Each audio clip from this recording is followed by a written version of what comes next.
Last time we began a scenario where Kakarot was sent to Vegeta's crew instead of going to Earth. With a major change like this to the story, we've already seen a lot of things change and we're not even in part 2 yet. So what'll happen going forward? We'll see all that and more in this part 2 of What If Kakarot Was in Vegeta's Crew.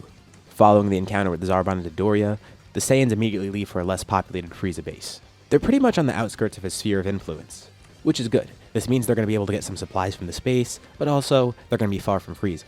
So they're basically hitting the ground running. But once they get to this base, they don't cause alarm right away. And they try to keep a low profile too, so no one can report to Frieza that they're here. Not that they'd even be suspicious of the Saiyans just yet anyways.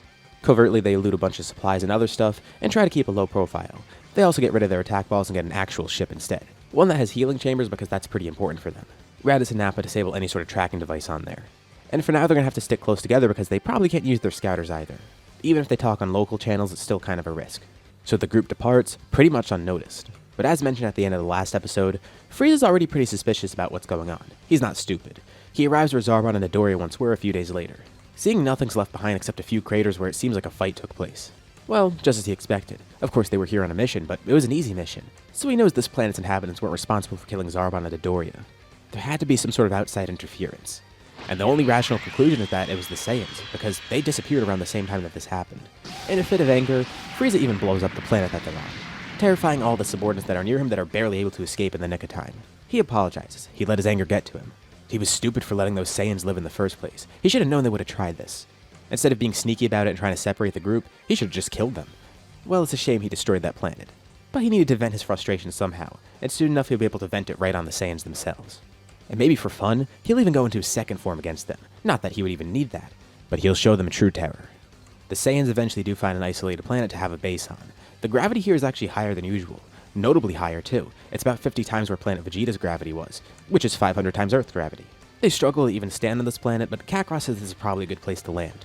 They'll be able to get incredibly strong here. They could leave for another planet, but this way, if they adapt to this gravity, imagine how much stronger they'll be. And they've fought on planets with higher gravity before, but never for a prolonged period of time, and never with gravity like this. At most, they've been on planets with like 3 times the gravity of planet Vegeta, so this is a pretty big jump. And this is perfect. They need to train as hard as possible, and Vegeta thinks they should abuse Zenkais, but Kakarot says it's not that simple. Zenkais will help, but they do need to have hard work too. He learned that while he was with the Zarbon's group because he experienced both. Sure, they can constantly injure each other and then heal, but at a certain point that'll have diminishing gains. Zenkais combined with actual training, that's what's really going to help them grow. This also does kind of anger Nappa a bit because it sounds like he's questioning Vegeta's judgment. He hasn't liked Kakarot's attitude one bit. This whole time he's been holding it back. But he's insulted that Kakarot's trying to call the shots. He's not the leader here. And the two of them begin arguing. This has been bubbling up for a while, so Raditz and Vegeta don't even intervene, especially because Vegeta wants to see the outcome of this battle. The arguing eventually leads to a fight, and Kakarot actually does beat Nappa, in an effort to prove that he knows what he's talking about. He's not trying to question Vegeta's judgment. He's just telling them the facts, and they're not going to get anywhere if they keep fighting.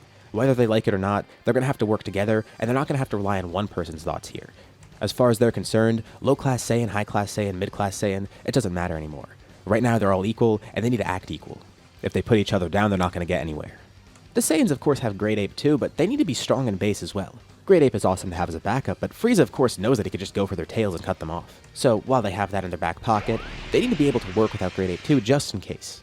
Also because if they don't end up fighting under a full moon, they're going to have to create an artificial moon which will drain someone's power. So they really shouldn't be too reliant on that. And thus, they begin training. Right now, it's about age 755. In context of the actual series, we're pretty much a year before the 23rd World Tournament's supposed to happen. And don't worry, we'll probably cover Earth eventually in the story too, but for now we're going to ignore it, since this isn't a story about Earth. That's why by this point Kakarot has growth spurt, with Vegeta and Raditz also being fully grown by now. Earlier than Kakarot, of course. Let's also cover some power levels, at least for the time when they arrive on the planet. Vegeta's the strongest of the group at 15,000. He's marginally weaker than the Saiyan Saga Vegeta, just because that's a few years out still. You might think that maybe he should be stronger because he benefited from having an extra crew member, but remember, he barely even trained with Kakarot or even acknowledged him, so he's not going to benefit from Kakarot being there. Kakarot's actually the second strongest of the group, at a power of about 6,000. Hence why he was able to beat Nappa so easily, and actually did stand a chance against Vegeta, but didn't really do too much otherwise. Then there's Nappa at 3,000, pretty much for the same reason as Vegeta. Raditz, on the other hand, is pretty much about where he was in the actual Saiyan Saga. He's right around that level, and we'll say he's about 1,500. Difference is he actually did benefit from Kakarot training with him a bit, although it wasn't too huge of a benefit because they started very late and they didn't really do that too much anyways. But I could still see somewhat of a boost for him. Following Frieza's discovery of what happened to Zarbon and Dodoria, he sends out a bunch of scouts, and he even contemplates maybe using the Ginyu Force. If they were able to kill Zarbon and Dodoria, They should probably be able to kill most of the Frieza Force soldiers. Of course, if he sends dozens of them at once, that's going to be a big issue. But he does know they could turn Great Ape, and the soldiers might not be able to go for their tails. Plus, in all honesty, he's not sure if regular scouts will be able to find them. The Ginyu Force is an elite group after all, and they'd probably be better at finding the Saiyans in the first place. So, not too long after Frieza sends all the other scouts out, instead contacting the Ginyu Force, exclusively sending them to find the Saiyans. And he gives them a pretty good paycheck for it too. It's their first big job in a while, and Ginyu's pretty excited. They're not going to let Frieza down. Thankfully, the Saiyans are pretty good at covering their tracks, so it takes a few months before anyone is able to find them. This is more than enough time for them to get acclimated to this planet's gravity, and train up in general. They have pretty rapid growth at first while they're getting adjusted. But of course, at some point, this planet's gravity just becomes normal to them, so it's not really going to gain anything after that. But they still have their normal training, of course. The biggest thing the Saiyans learned from this is actually fighting together. Of course, they fought together before, but they never truly synergized. Which is good because they're about to fight another group with a lot of synergy. The Ginyu Force is eventually able to find the planet, arriving and being noticed pretty much instantly. The Saiyans aren't using their scouters, but they've learned to sense ki basically by force.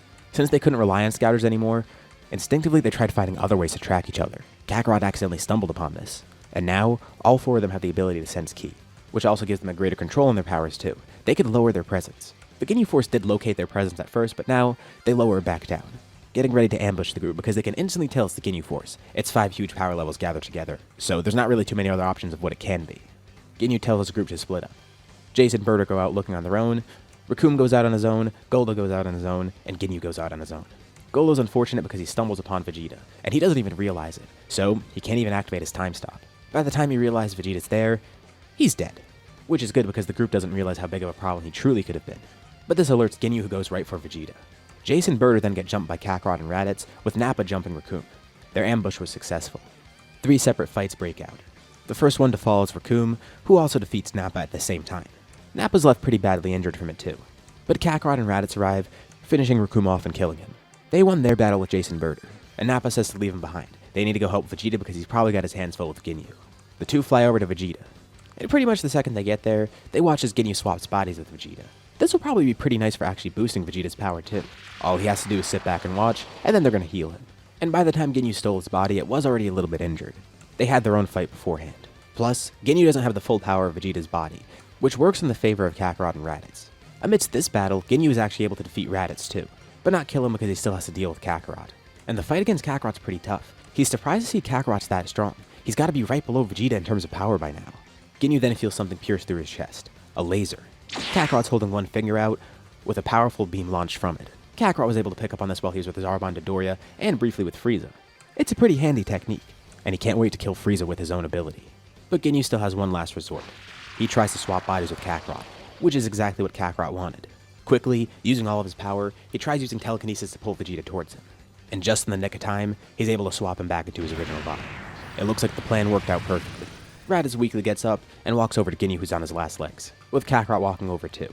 The two each hold a hand out in front of them, launching a simultaneous blast that destroys the rest of Ginyu. They collapse to the ground, exhausted. They barely made it through that, and this is pretty bad because this means Frieza's definitely found them by now. What they could theorize is that the Ginyu Force was sent out specifically to find them. It doesn't seem like anyone else is here with them, so that seems to be the most likely case. But this info was definitely related to Frieza, especially because they had their scouters on the entire time. They would love to taunt Frieza over the scouters, but the scouters got destroyed mid-battle. But they know their time is limited now. At most, they have a few weeks until Frieza shows up, most likely only a few days. It really depends on where he is at the moment, and they definitely need to plan for the worst case scenario. First things first, they have to heal up at least. They all got pretty bad beatings, and Vegeta's probably the worst off of all of them, since Kakarot nearly needed to kill his body to kill Ginyu. Kakarot's actually probably the best off of all of them, but that's not really saying much either. If he didn't have Raditz to help him against Ginyu at first, he probably couldn't have battled for that long. But Nappa finds joy in this. This pain from this battle, it's only going to help them grow stronger. Especially with injuries like these, imagine how strong they'll be after they heal up. It's a shame they can't read power levels anymore to quantify their strength, but at the very least they could sense ki and realize how much stronger they've grown that way.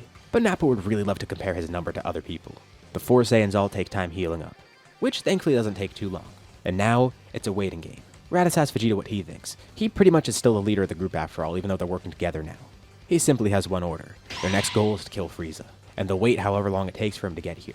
In the meantime, no training. They don't want to be caught in the middle of a training session.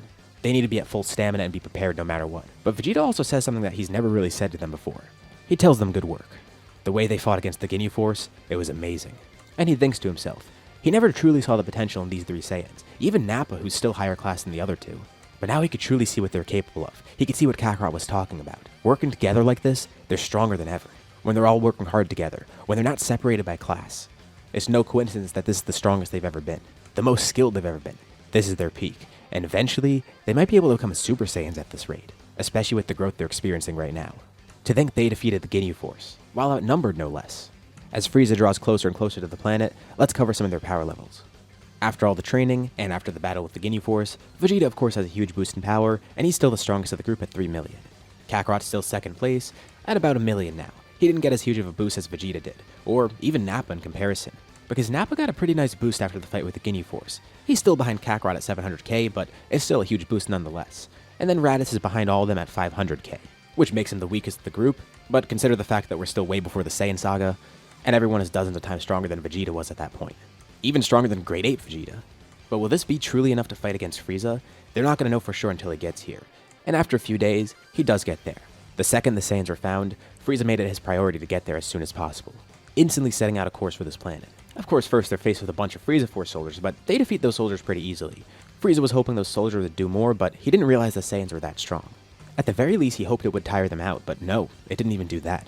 So much to his disdain, it looks like Frieza himself is going to have to step in. As he steps off his ship, making eye contact with the Saiyans. He tells them long time no see. To think they were able to defeat not only Zarbon and Dodoria, but the Ginyu Force too. It's truly amazing. He should have known Saiyans had this potential, the potential to grow this powerful. And he regrets not killing them all before. It was a really big mistake, but he's going to learn from that mistake. Here, he's going to kill them, and he's going to enjoy it too. And this time, he's not going to let them slip away either. They're strong, but they're not going to be strong enough to defeat him, especially because they've never seen his true power. Frieza powers up and shows the true strength of his first form, with the 4 Saiyans all assuming a battle stance, ready for a fight. And as they prepare for a 4v1, this is where we'll leave off for now. What do you guys think about this part? What's going to happen next time? Leave any thoughts or suggestions in the comments below. I'd love to see what you guys think. As usual, be sure to drop a like and subscribe if you haven't already. It really does help with the channel and shows me you want to see more videos like this. Anyways, thank you all for watching, and I'll see you all in my next video.